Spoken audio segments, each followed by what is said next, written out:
I'm Spike. I'm Zac. And I'm Claire.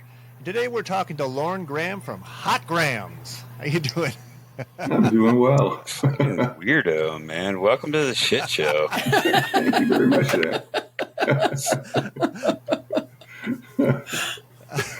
That's great. Do we need to drug test you, Spike? I feel like you're a little amplified. I don't know.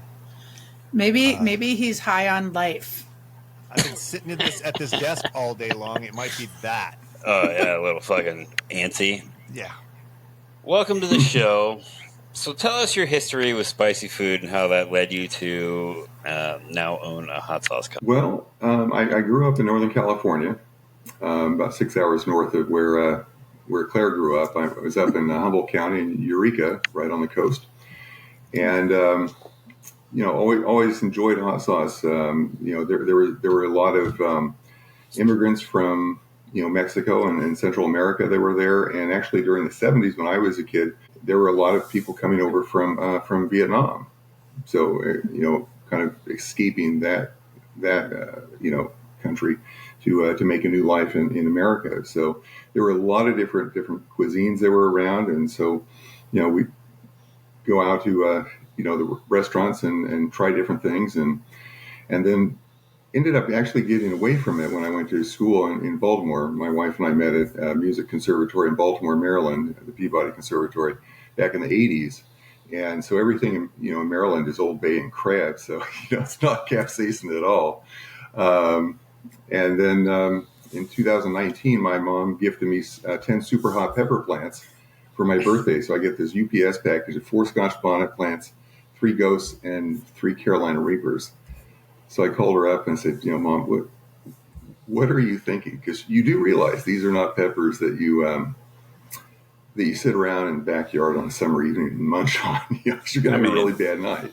Well, I know you would, Spike or Zac, but yeah. And so she mentioned, she said, well, you said that you were kind of obsessed with the Hot Ones show. And so I thought this would be fun. So at that point, I started looking online to see what hot sauce recipes there were out there and started improvising. As a musician, you always do that. And trading out ingredients, trying things, having friends and colleagues at work try it out. And, got a lot of feedback where people would say, you should really sell this. And, there was never any time I worked in a music company, operating a band and orchestra instrument rental program.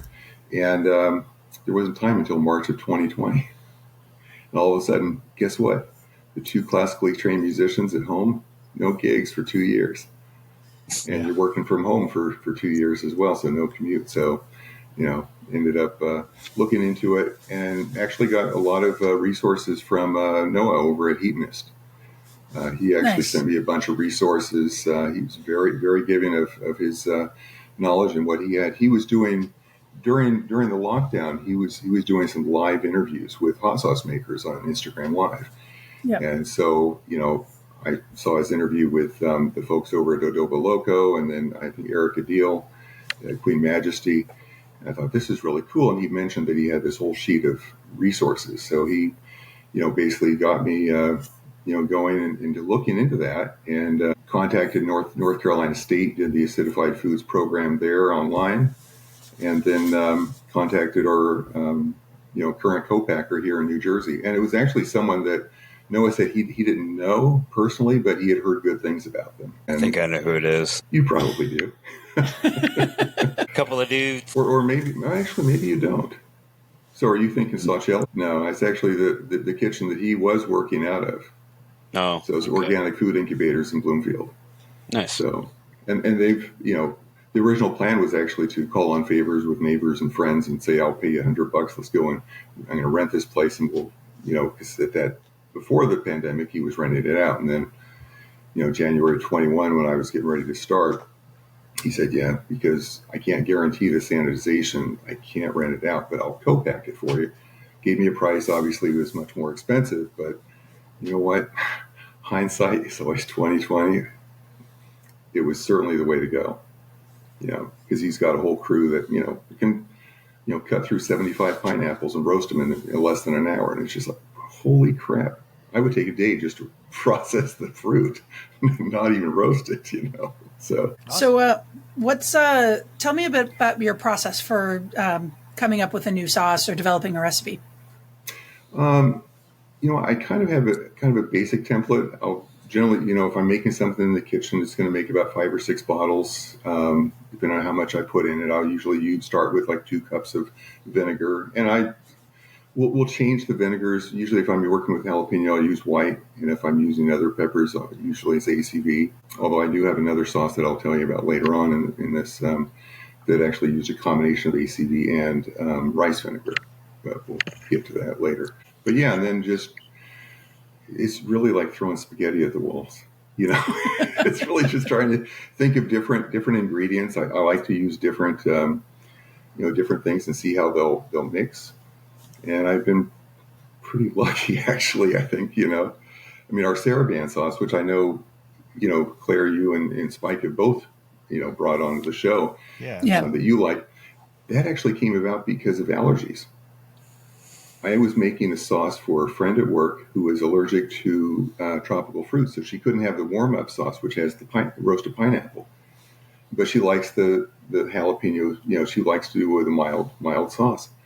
So it was after Thanksgiving. I think it was like February after that in 22, and I was just had cranberries in the freezer, had a Granny Smith apple in the fruit basket. We love ginger in our house, and just put it all together.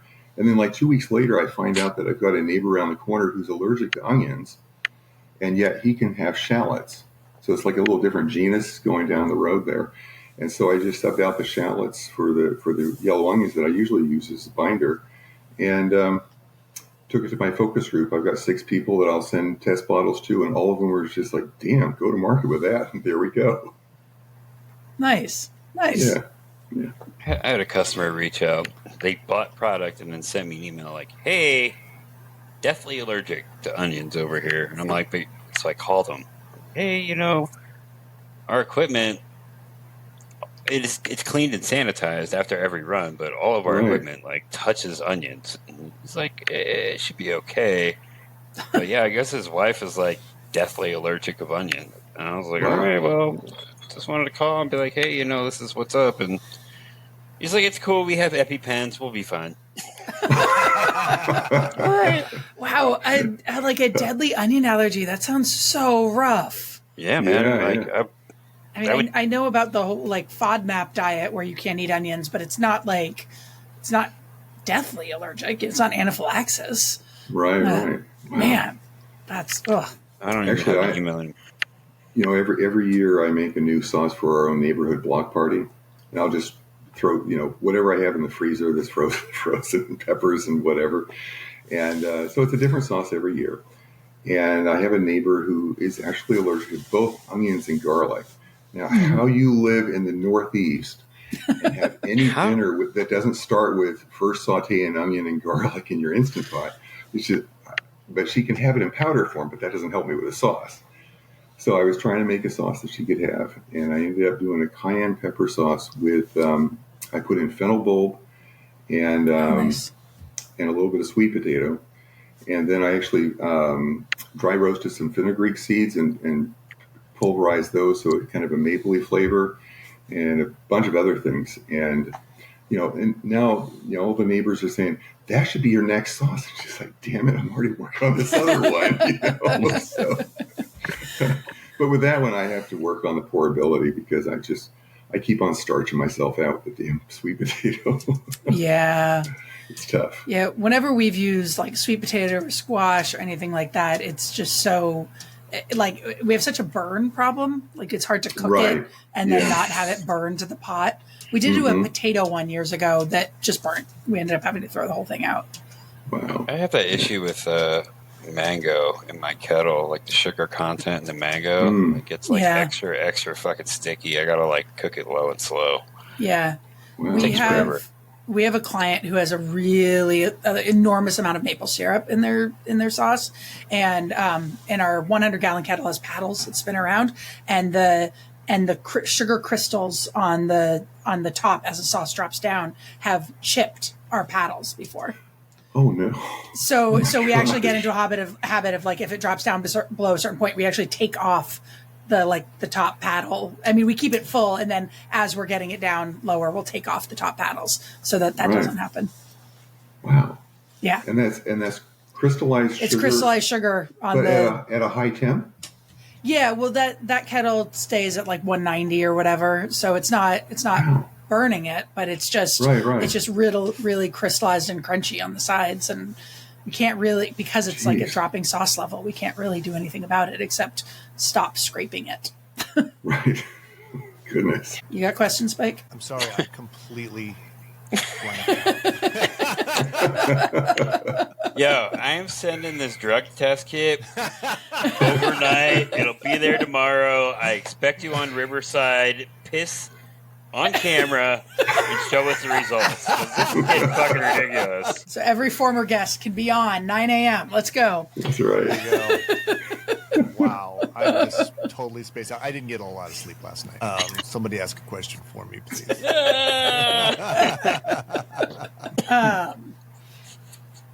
Oh boy, I'm so I know, tired. that's the thing. I was listening to him talk, and I was just kind of listening to him talk, and then suddenly there was no talking. Sorry, Lauren, you get all of the holiday fatigue. Right. Yeah. Do you have a favorite sauce from your lineup? I do. Actually, how many sauces?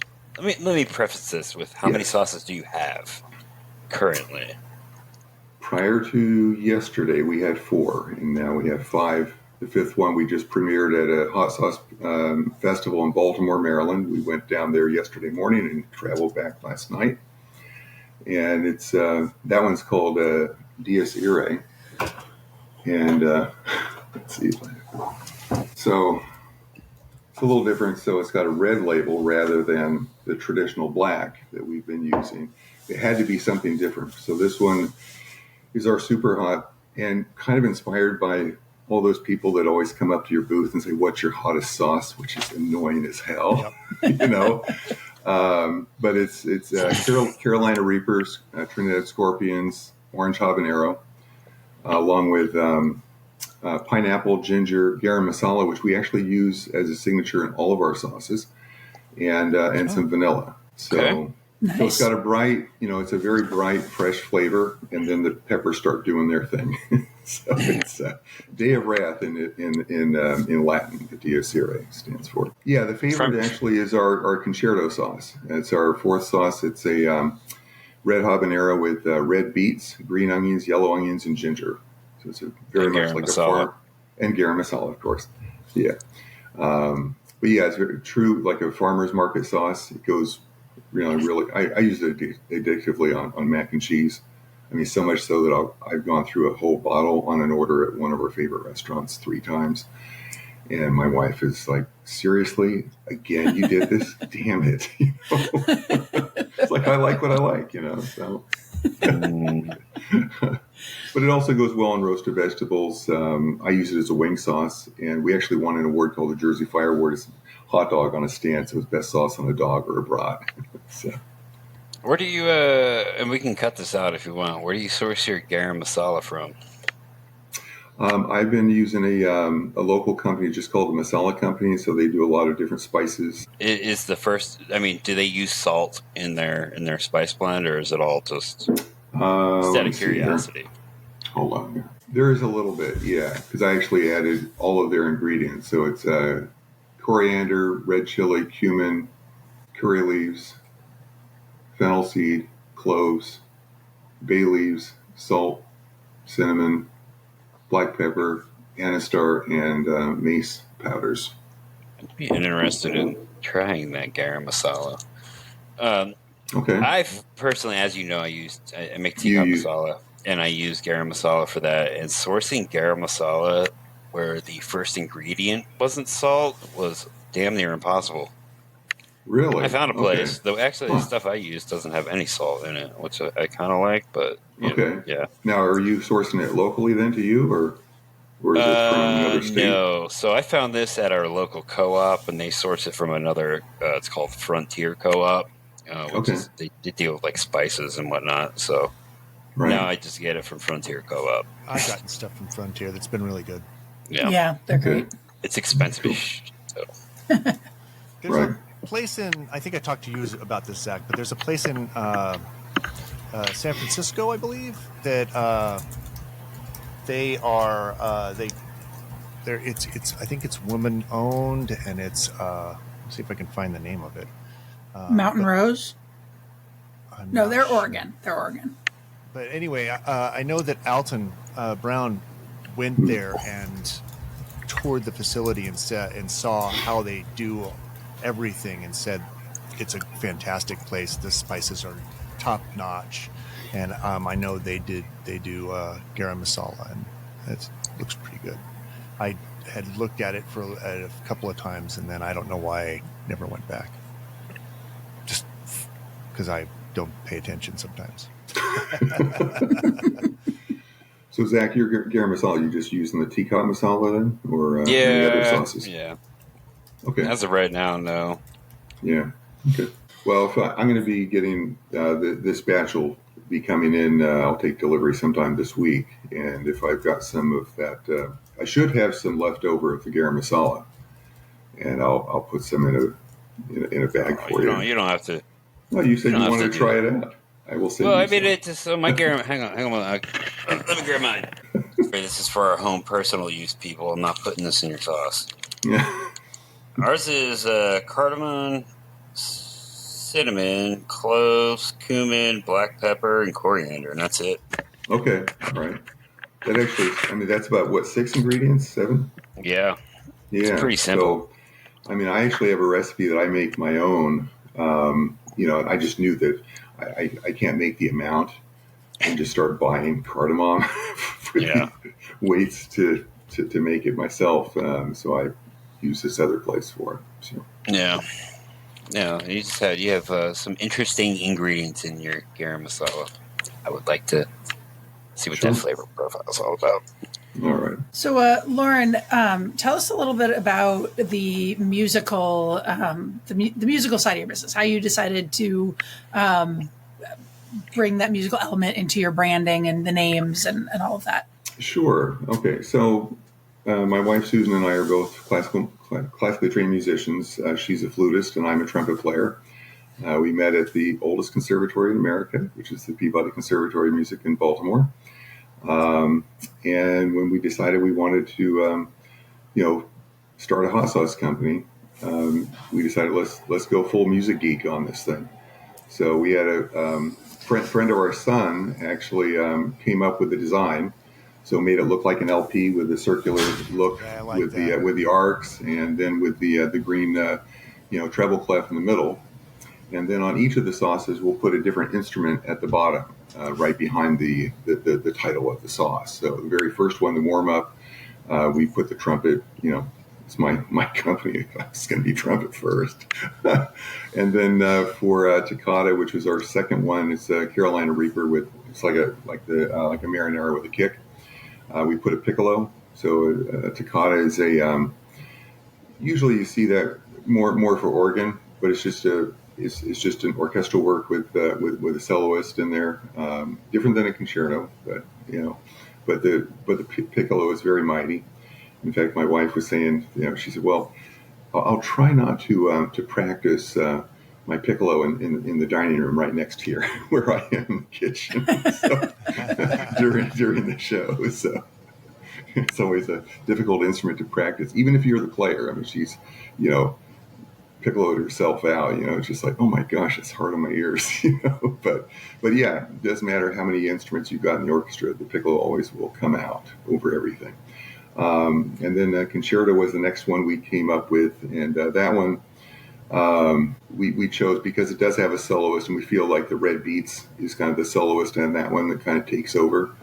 And then Saraband is a Baroque dance in 3, where the emphasis is on the second beat, and the second ingredient is cranberries, and we feel that comes out very prominently. Although the Granny Smith is pretty prominent too, because a lot of people say, yeah, I put this on pork chops. So, and with Dies Irae, super hot.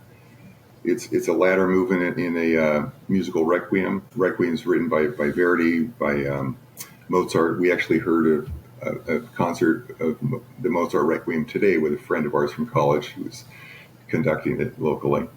And so Dies Irae is one of the early, actually relatively early movements, but it actually stands for Day of Wrath. And so when you have all those super hots in there, it's just like, yeah, you're going to be hearing bells. So we've got bells on the label with flames behind it. I like that. Nice. That's great. Yeah. Thanks. So do you have any hot sauce hot takes? You know, the things that most people are on board with, but you're not.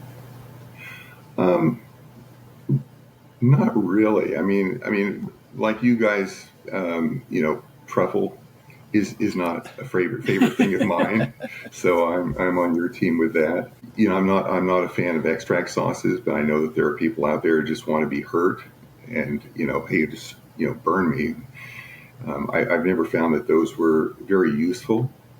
And in fact, with most of those, and even with our Dies Irae, I mean, there's a bright flavor to it. And we had two or three people at the event yesterday that said, this is actually my favorite of your 5 sauces.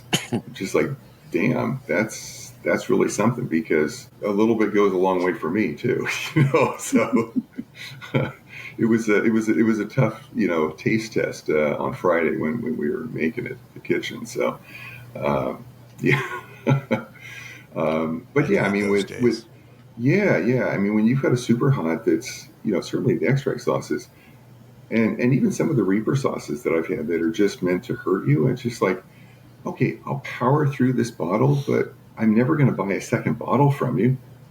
And me, even with our Takata sauce, I mean, it's a Reaper sauce, but Reaper's the last ingredient by weight, because I like the flavor and the fire of the Reaper. I just don't like the pain and suffering. So I take that out.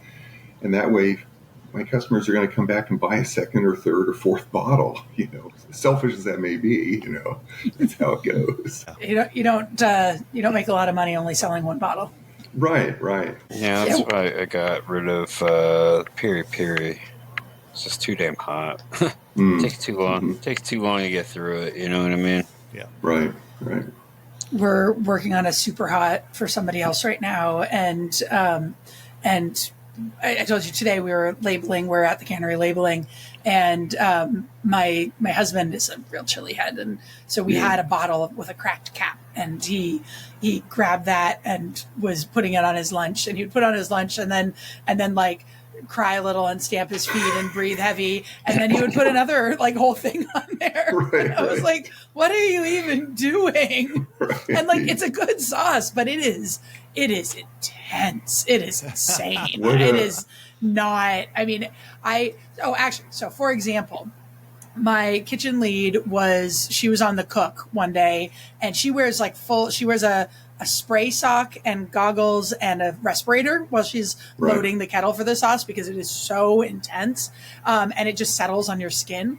And so I was taking out the trash, and she came outside to do something, and she saw me, and we were talking, and we were outside, and me being next to her was making me cough. Oh my gosh. Wow. like this honestly, it's probably the spiciest sauce we've ever made. And like, we've made a lot of really spicy sauces, and this is just like, there's just something next level about this thing. Well, yeah, and I know we talked in Boston about your taco vibes only, and trying to taste test that, and it's a great sauce, but it's very hot. I like that. I would not want to taste test, multiple batches. Trying to make that it is so like, I find myself like, when I have to taste that over and over and over again to taste the super hot, I find myself being like, yep, it tastes great, let's go. Yeah. And I'm like, no, I know we need to do more adjustments. I know we had one thing that we thought we had made a mistake. It turned out we hadn't, but I had to taste like 3 batches side by side to like make sure that there wasn't something wrong. And I just was like, I told the person who thought that she had made the mistake, I told her that I hated her for it. And she was making me do this. She laughed. She actually felt better when I told her that, because she felt really bad. And it turned out no mistake was made. It was fine. But we did our pumpkin Reaper. It was the same thing. Just kind of, you start hot and you want it to be hot, and you dial it back. And I ended up going pretty far back so that I just wanted it to be palatable, Right. But it laid me out for a while. I don't mind hurting people every now and then. I I don't mind it because that's what they want to do. I just hate that initial period where I've got to do the taste testing, and my staff won't. They'll they'll. Right. I mean, they can do all the other ones, but they get to this one, and they might, just to make things faster than bringing it down to me. But generally, when we're talking about the crazy hots, they'll be like, "So Claire, you want it?" I'm like, "No, not really, but okay." Can do it all. So just curious, what super hots did you have in this extremely hot sauce? It's somebody else's sauce, so I can't actually say. Okay, all right. Yeah, Wait till it comes out. Okay. Yeah, exactly. Once it comes out, I can share all the things. But yeah, no problem. But yeah, no, it was brutal. I was not happy, but it's fine. And then for some reason, because my husband has an influence on me, I put some on my lunch today. Oh, jeez. Did you regret it? I actually didn't. It's a really good sauce, and I put mere dots, and I was having a bagel with cream cheese, so I knew that the cream cheese would try to temper whereas it, he was pouring it on, and I was just like, I got 2 dots, now I'm good. That's all I'm having. And like I said, it is a tasty sauce. What are we on? So I have no idea. So what's next for you? Where do you see your? Oh, we're on Hot Sauce Show and Tell. Oh yeah, let's do that. Lauren, did you bring any hot sauce to show and tell? Yeah, actually, I do. So there's this relatively new company, Grumpy Spice. You may have heard of them. They were on the Super Hot the Super Hot show on Hulu. So this was Bobby McFadden and Araya, and so they had first come out with this Blazing Asian, and this is a great sauce. Yep. I mean, just really really tasty and just wonderful. And then the next one was this Sweet Sizzle Drizzle, and this is it's a raspberry and apricot dessert sauce. Really good, and it does have. I think this does have it's got the 7-pot primo mash in it as well. So it does make you it's a reality check that you're having hot sauce. But their newest one is this one called Taste of Hope, and this is a Thai red curry sauce. And this is really, really tasty. It's got white miso and some lemongrass, lots of different things. And unfortunately, one of our mutuals is the co-packer for this, and this label is really hard to read. But it's really tasty. And the other thing with that Taste of Hope is that it's a fundraiser for cancer research. So I think they said it's 40% of the proceeds go to the American Cancer Society. Wow. Yeah, so they just did about a week ago. I think they had some big fundraiser or big event in Chicago, which is where Araya lives, and this is actually her recipe. And she had sent several over to the American Cancer Society, and that was the one that they chose to see. Yeah, we like this one. Awesome. Yeah. What you got, Claire? I picked this up at the New York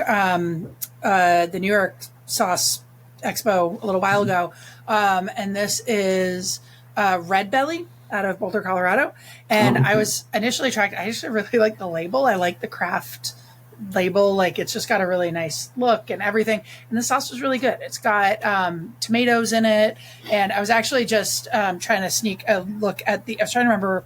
This label is not that hard to read, but my eyes are over 40 years old now. So, yep.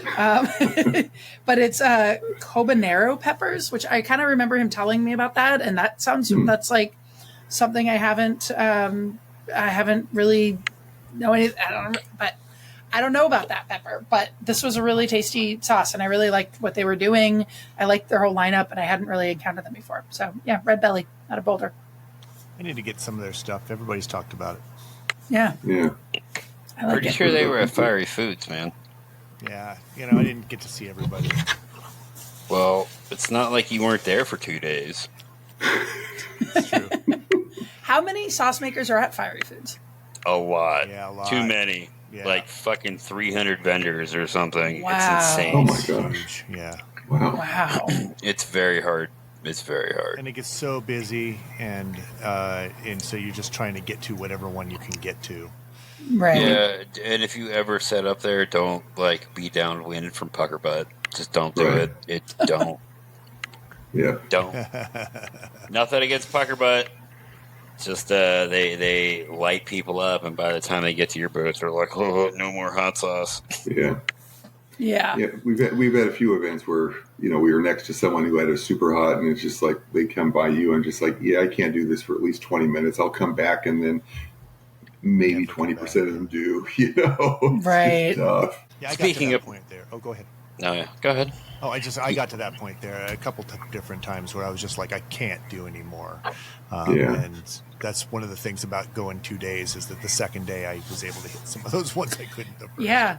Right. Well, when I was in New York, I was I was really just wrecked and tired on day one, and because my schedule just worked out that I was able to go back for day two, and I was so much better, and I could taste so many more sauces, and it was great. Speaking Okay. of, Yeah. I was going to say, speaking of pucker butt, to my, I'm sorry, Smoking Ed's. So throughout my road trip travels, I stopped in Fort Mill, South Carolina, and I met Dark and Bella from Heat 101. Oh, cool. Finally, for the first time in been talking to him for 5 years. They gave me a tour of the facility, pretty badass. And Bella gifted me with some sauces. And this is one of her personal favorites. It's the Thai coconut. Oh, Obviously, I have Nice. not opened it, but, What do you got, Nice. Spike? I've got it's Pinion Pine smoked salt from Sakari Farms. Got it in That, Portland. They were really that sounds good. yeah. Really Now, are good. they local out there, or are they Oregon based? I Or don't know where, actually I don't remember. I think 'cause it they was so are. many people. Yeah, it's been. Might be what? okay, This is hot sauce show and tell, not smoked salt show and tell. I think we get to decide. Yeah. Well, then we need to call it something else, because If we just call it whatever we want, show and tell, people are going to get the wrong idea. We're gonna get some crazy shit, man. I'm sorry. I mean, maybe Tamaris will give you a little butt dial when he's waking up. Give you a little show and tell. Dude, that came up again. Love you, buddy. Yeah. We gotta have him back on. Yeah. So they're fucking all over the place. Anyway, Yeah. back Yeah, to they're Hot in New Graham York. here. What's next for you, Hot Graham, and where do you want? Where would you like to see your company go? oh man, I mean, if I had my druthers, I'd go full on hot sauce, but I don't have the traction yet, so I'm still working on it. This year, I just sort of went for broke and just scheduled myself for every farmers market, and event that I could, just to get to the end of the year and say, all right, let's analyze and see what are the best events for us. And we already know that there are a couple that are just like, yeah, that was a once and done. I'm never going to do that one again, just because it's a different crowd. You never know. I've heard some people will do like chocolate expos, or they'll do garlic festivals, and that they do really well at garlic festivals. I did a Comic-Con once. It was great. Really? Okay. Alrighty. Now, when you were at a Comic-Con, were you the only hot sauce maker there? Mm-hmm. Okay. We had a Alrighty. line the entire time. It was awesome. That is great. I mean, Yeah. because it's something unique, and you've got, just, I think in that kind of a scene, you've got just such an array of characters coming by, Yeah. You know. It was great. that, yeah, And that's we were in awesome. costume too, so it was fun. Okay. Yeah, I don't know. I think I already paid for Fiery Foods this next year, but I think after that, I'm not going to attempt to do any hot sauce. I'm down here in the Southwest, like in the middle of nowhere, Southwest. To get anywhere that's worthy or notable it's just so much. New York, Portland, Illinois. You know what I mean? I don't want to Right. travel, man. Not that I don't want to travel. I don't want to drive. Yeah. That is what I Right. learned on my last road trip. I don't want to fucking drive like that ever again. Yeah. Right. Well, I loved Portland. That was a lot of fun. I don't know about. I don't know if I would have wanted to do Fiery Foods. I might try and go, but I don't know if I'd want to do it. Right. But Portland was great. Yeah, I had actually looked at Portland for this year, and had reached out to Steve and got the information. Was just trying to, just crunch numbers. And it's one of the great things about the hot sauce community is that everyone is so generous and giving of their knowledge, and they're willing to help you.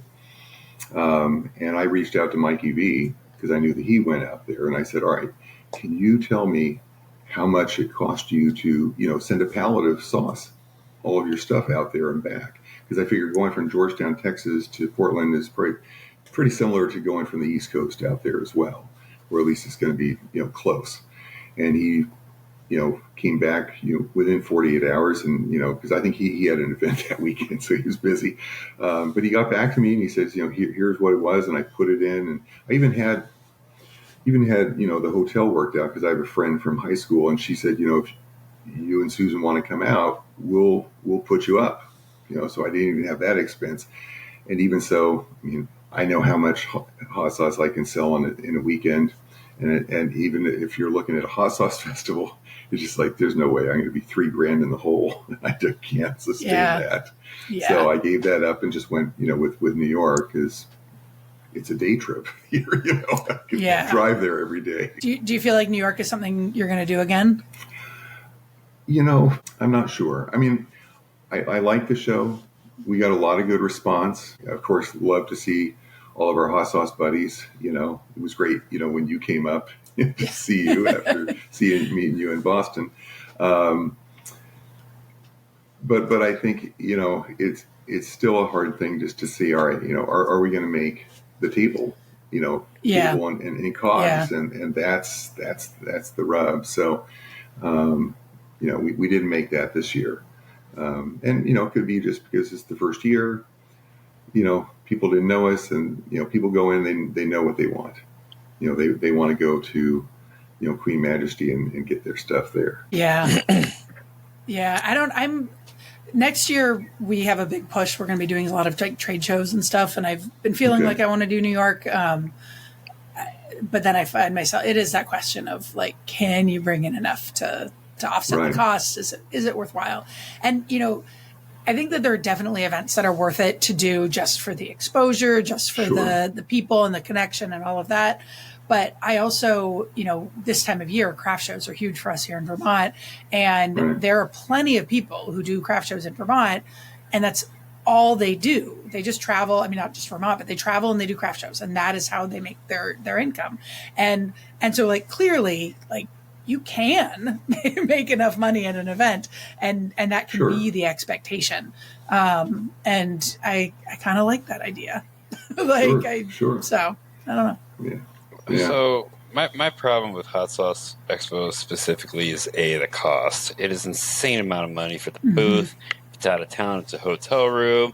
And I don't know about you guys. If I'm driving that far, I'm not taking my own vehicle, putting the wear and tear on that. So it's a rental vehicle. I'm like $2,500 in the hole before I even leave. You know what I mean? Right. And it's like, if I wanted to do that, I could just do farmers markets here and make $1,500 in a day in 4 hours, as opposed to fucking long ass days. You know what I mean?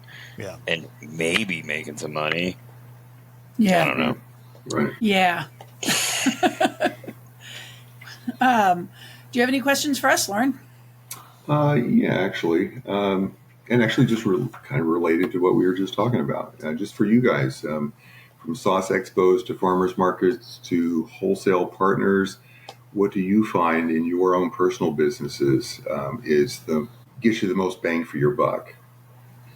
Direct to consumer. I mean, wholesale is obviously discounted. Okay. Right. You know what I mean? Web sales, honestly. Anything I don't have to, and I'm sorry for saying this, people, it's not that I don't love you guys. I'm just very introverted, and being like at a market or doing event takes a lot out of me. Any event or any sale that I don't have to like interact with people is the best for me. And it's nothing personal. It's just very introverted. Like, yeah. Okay. The majority of my business is wholesale. I really like the wholesale. We can do large quantities that way. I like the mix with the direct to consumer. Our website is pretty much our number one customer. Events have been better now that I don't have to be the one doing them. So that's I've been liking those more. And events can cost a lot of money because there's the booth cost, there's the setup time, the tear down time, paying the staff, all of that. Right. But then, you're not wrapping the individual bottles and putting them in a box and paying for shipping. Everybody just walks out with exactly what they walk out with.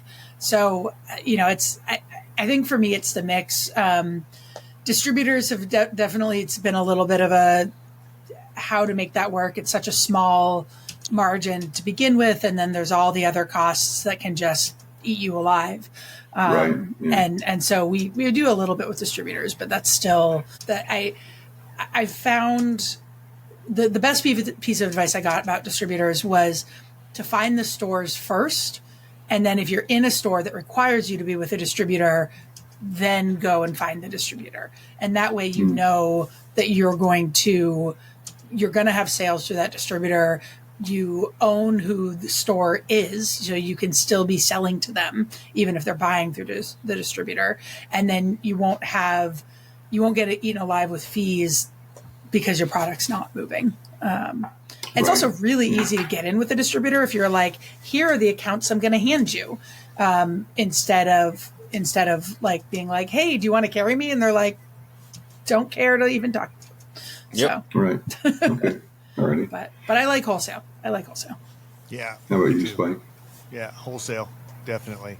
It's Okay. just it's easier. If I like doing the like I miss farmers market in winter here, so it makes me I get itchy to be able to get in touch with my the people that come to our farmers markets. Sure. So I really do like that, but wholesale's the easiest. It's just Okay. you put it together and you send it out. I mean, that's all an online order is. You put it together and send it out. Sure. One at a time, Right. instead of just. All It's at once. it's really not, man. It takes me less time to pack an online order than it does pack a wholesale order. I don't it doesn't make sense to me. I could pack an online order of 8 sauces in 3 minutes. It takes me fucking 10 minutes to do a wholesale order. But add all those up that are in that wholesale order, and you're going to be adding a lot more time. That's the thing, is that if I'm sending 5 cases or 6 cases off, if you break that down to 8, divided by 8, then you have a lot more time that you're using up. I would rather just stick those in there and send it off. But I'm also getting a lot more money. Yeah, the profit margin is going to be greater. Yeah. No. It's just it's a lot more stuff and having to deal with it, and I just it's easier to just put them together and send them off. Now, is your stuff through Fair then, or what do you use? Because we're on Fair, but we're really not getting that much on that. Fuck fair. I love Fair. I'm not a fan, but I used it. Okay. I would say that SEO matters a lot on Fair, and that's something that we've been figuring out. How do you fuck with the SEO? Just having the right terms, and like I said, we're still figuring it out. But Right. having the right wording in your descriptions so that their algorithm will find Right. yours when, and it's a similar algorithm or similar SEO that the Amazon uses. So that was something that our rep at Fair told us, that our Fat Toad Farm brand had been all optimized for Amazon, and so then we're able to use a lot of the same wording in our Fat Toad Farm Fair and in our product descriptions and tags that helped it do really well. So, you have a fair representative? Yeah. What the Yeah. So How'd you get that? Yeah. So I've been on fair way longer than you. What the fuck? we've been on Fair as Fat Toad Farm for a really long Butterfly time. Bakery. Butterfly Bakery is yet newer. Well, and also Butterfly Bakery actually was on. So I signed up like right in the beginning, and then I did nothing with it because I was like, I didn't finish the setup, and so. So then when I did want to do it, all I had to do was actually set it up. I didn't, Nice. there was nothing else to do. So, I think that they've really changed the structure of all of this. We had a representative named Ian, who when he bought Fat Toad Farm, they were like, "Oh, let's set you up with Ian." And I'm a really like, I don't want to talk to human beings kind of person. Like I'll just do the digital thing. Like, why do I have a rep? Why do I talk to my rep? And he was so helpful and just gave us such great feedback and such great ways of doing it. He and my sales guy Peter work really well together. And then when we brought Butterfly Bakery on, he became a rep for Butterfly Bakery. And then Fair had like a shuffle. Like, I think Fair is figuring out how to be self-sustaining. You know, they started with a lot of investor money, and they're figuring out how to be self-sustaining and make everything work. So they had a big shuffle, and we got switched to a different rep who I'm not even positive she was a real human being. We would get these like really canned AI sort of written emails, and it just didn't quite jive or anything. Yeah. And we were really bummed. Chat GPT just to fucking email. Yeah. Right, and she said that she actually said that our other rep wasn't working there anymore. So it sounded like they had a big like kind of mass layoff. Or actually, I think there was a big mass layoff in their that department. We did hear about that. So we figured our rep must have gone with that. We're really bummed out about that, whatever. And then randomly Ian reached out to us and was like, "Oh, hey, how's it going?" And we were like, "Wait, what?" And it turned out he was still our rep for Fat Toad, and it was this other rep for Butterfly Bakery. So we just asked Ian, like, "Can you take us back, please?" Then he took us back, and it's been great. So you may have a representative that you don't know about, but you could be, I mean, it could just be kind of, one of thousands. But it is helpful to have the person to talk to. And they do webinars. Those are really helpful too. I ain't got time for that shit, dude. I know. Like, I see them all the time. Neither do I. But Peter does them, and he gets a lot out of them. And then we also signed up for the Fair Insider, that new shipping thing that they did a little bit ago. We signed up for that. That seemed to have given us a big boost because it kind of prioritizes us. And then we probably will be doing the Fair paid advertising soon too. So yeah, they're just becoming another form of Amazon. I wouldn't be surprised if Jeff Bezos owns this shit at this point.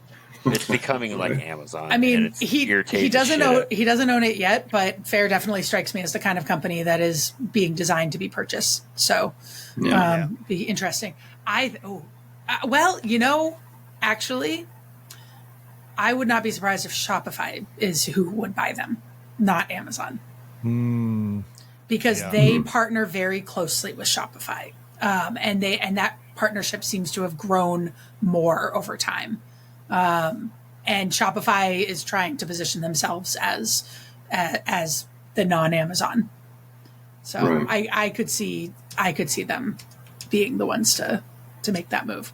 But I mean, Fair has been impressive on what they have accomplished. I mean, there's so many platforms like Fair that started up and have just failed, and Fair has just dominated. That's true. Now you're on Shopify, right, Claire? Yes. Okay. All right. I love it. I know these guys don't, but I think it's a fantastic platform. Shopify? Yeah. I like Shopify. I didn't think you liked Shopify. I just don't like having to buy apps for fucking everything. Oh. Okay. Yeah. Yeah. I like it because it is so infinitely customizable for what I need versus those platforms that are just built in one way and not what I need. I feel like you're smoking crack because I know like Shopify designers are like, yeah. Do I have to pee in a cup on the show too? Shopify is not that customizable compared to something like Wix. No, I feel like Wix annoys the crap out of me. I did Wix for about 2 weeks before we launched, and I had to get out of there and get to Shopify because I couldn't figure out what the hell I was doing in it. Really? I found Wix way easier than Shopify. Shopify, Wix, you gotta like code shit, and I'm like, I don't know dick about coding. Come on. No, you don't. You don't have to code stuff. Bullshit, you don't. If you want to do anything decent, you do. Are you saying that my website should? Well, yeah. I mean, no, I'm just saying bullshit. You don't. The no, I mean I don't. We're getting jumped on here. I know, right? See, I told you these guys don't like Shopify. Yeah. But no, I mean, Wix lets you like move things around the screen. In that sense, it's customizable. But Shopify's got whole templates that'll do that for you, and then you can change them when you're like, I need a new refreshed look. You change your whole theme, and it, you got, from everybody else's perspective, you have a whole new website, and you can do it in like a day, and then you can get all the add-on apps with all the subscriptions and the reoccurring whatevers and all the things. Yeah, but all that shit comes with Wix. You can set up sure it's subscription not all boxes of it. free. Yeah, It's free. It's free. I guess I also, Shopify is so cheap, even with the add-ons that we have, is so cheap compared to what we need. I think we talked about this. We did talk about this. You're getting a different fee than I do pay. I pay $39. I thought I think last time I said $29, but I pay $39 a month. I think I pay 14 or 15. Yeah. I mean, I pay for it all at once, but I think it ends up being $14 or $15 for Wix. Oh, let's see here. So you're clearly not I have some on more the. questions for you. Well, We've sidetracked into Shopify land. Yeah, I mean, we're on Shopify right now. I mean, I'm paying like $948 a year. What do I pay a year? Not that much. I don't pay that much. I don't think I pay that. No, much. I pay because I pay annually, and it's like $350 or something, and then plus the monthly apps and stuff. Because some of the apps that I have are not really customer facing apps. Like I've got like a data export app and and I've got a kind of a coupon related app for case hot sauce discounts and stuff like that. So they're not things that customers see, but they help us with our reporting. Yeah, no, that's $1,000 just to have Shopify, and then I got to buy all the stupid apps. Yeah, I don't pay that much.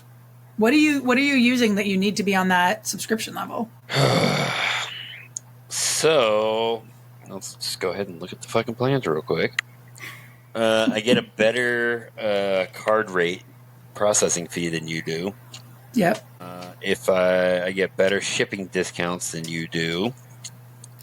But we only ship with Shopify if we get a better rate there than we get through other shipping platforms.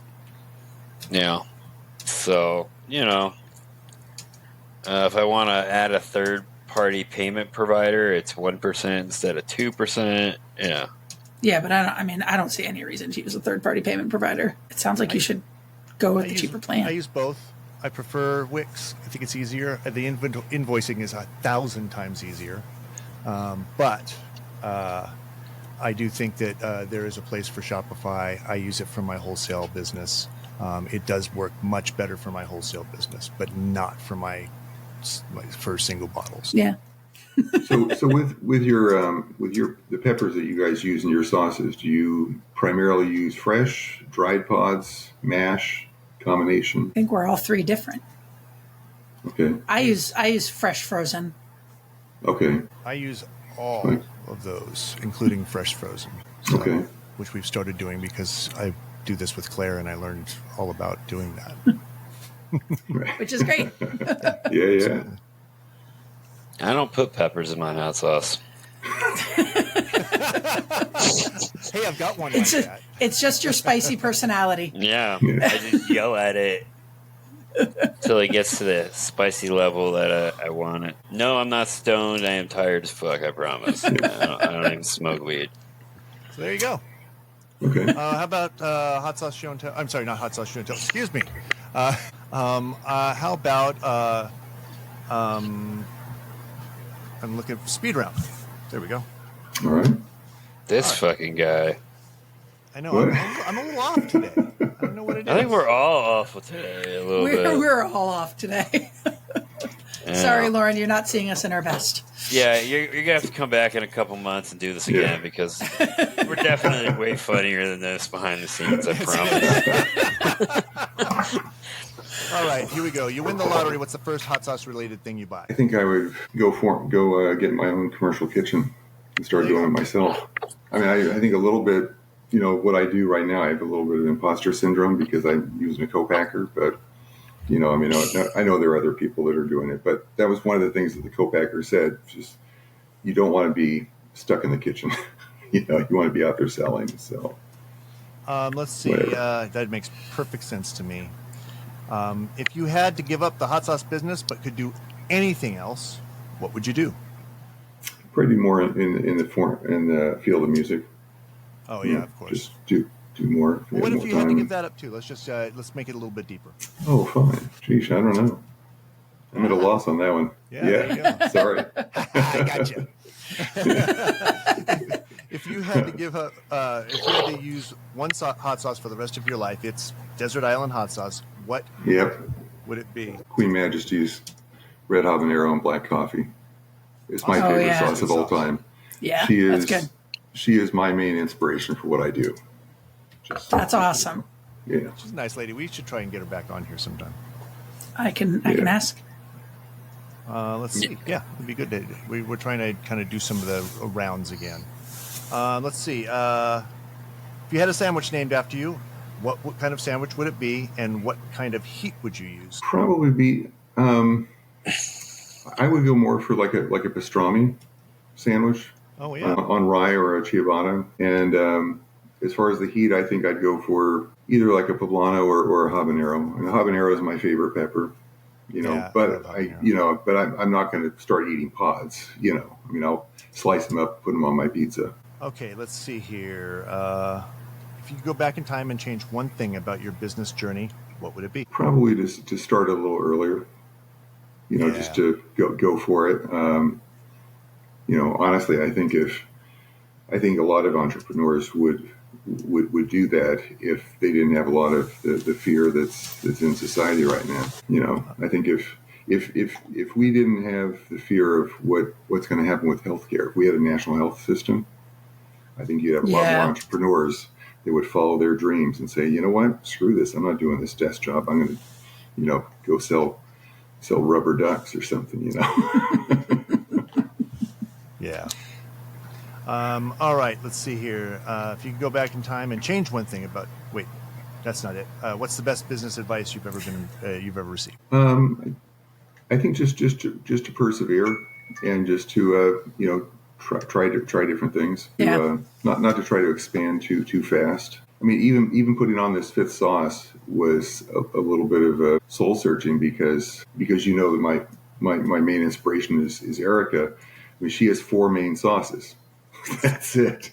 She'll put in seasonal stuff, special edition sauces, every year. But basically, it's the 4 that she's had on Hot Ones, and so and I know you guys have SKUs out the wazoo, but I just that's another thing. It's just like not me. How much is the?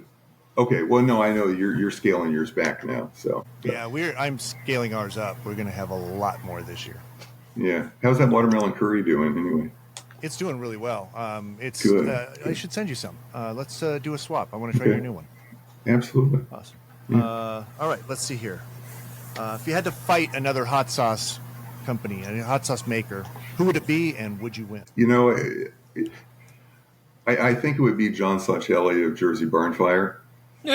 And I don't think either one of us would win because we're both kind of silly and we just end up it just being like a bro fest. Neither one of us is a fighter, so.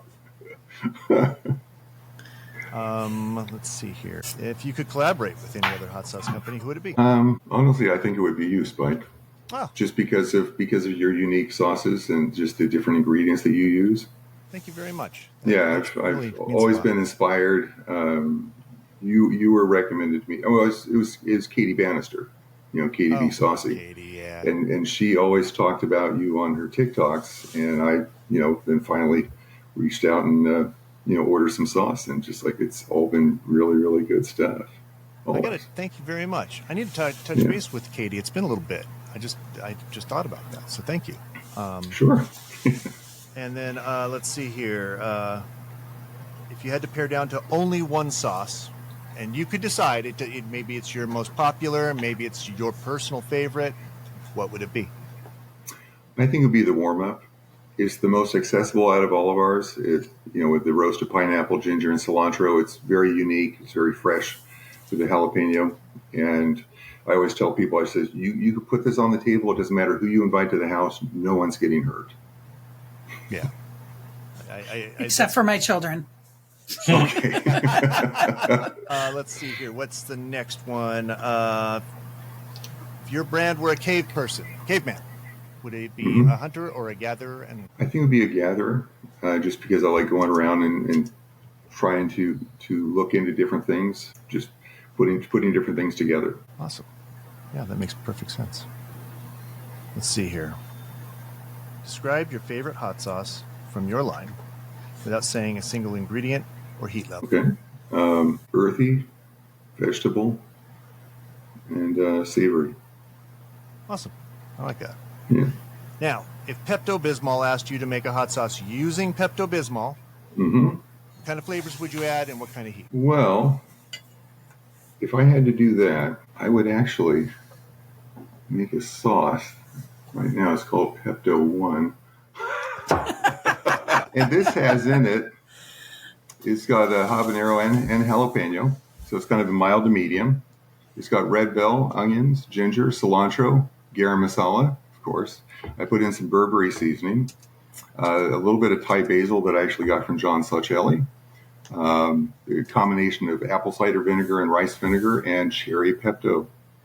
And I had that at my work last week for people to try out. And with only one exception, everyone thought, this is really good. And I got one guy that works in cleaning instruments. He says, I want a bottle of that. I'm like, okay. So I'm not sure what to call it at this point. If it's music related, I'm at a loss. My wife said, you could call it Pepper Bismol. That's funny. But yeah, it coats, soothes, and relieves as you're eating it, which is kind of nice. That was my whole idea with that. Right. That is amazing, Lauren. That is the best one we've had yet, too. Yes. Yeah. All righty.